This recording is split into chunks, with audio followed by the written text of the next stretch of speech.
Happy midweek mga beshi! Narito na ang mga sariwang hain ng Wednesday Star Bites. Una, G na G sa TikTok bonding ang cast ng hit GMA Afternoon Prime drama na Abot Kamay na Pangarap habang naka-break sa taping. Pinangunahan niya ni na Jillian Ward, Ken Chan, Hazel Kinuchi, Jackie Dreyfus, Eunice Lagusad at Denise Barbacena. Kabilang yan sa kanilang behind the scenes. May pasilip kasi ang top rating series para sa kanilang first anniversary episode. Abangan daw ang mas exciting at mas intense na mga eksena. May shinare din sina Jillian at Hazel aka Doktora Annalyn Santos at Doktora Zoe Tanyag tungkol sa kanilang first anniversary. Siyempre, sobrang saya po namin kasi mas tumatag po yung samahan po naming lahat. As in, pamilya na po talaga. Yung closeness po namin umaabot na po outside of work, outside po ng set. I'm very, very lucky to be one of the OGs nga, yung mga original cast. And hindi din naman talaga namin na-expect na aabot kami ng 1 year.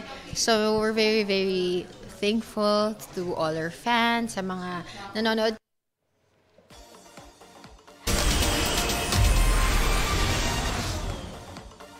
Bukod kay Yasi Pressman, may isa pang magbabalik sa Kapuso Network. Yan ang dating child star at teen actor na si Joshua Dionisio.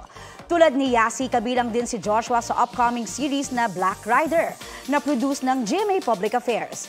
Excited daw si Joshua sa bagong project. Pag-amin niya, nagulat siya nang i-offer sa kanya ang isang role sa Black Rider. Wala pang ibang details na sinabi si Joshua tungkol sa kanyang role.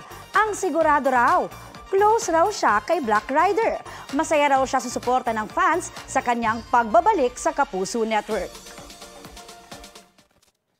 The night before, nung taping, tinanong kung available ako. So sabi ko, sure, why not? Available naman po ako. So kinabukasan, doon ko lang talaga nakilala lahat ng mga, yung cast and yung production talaga na nakakamiss din talaga. Correct.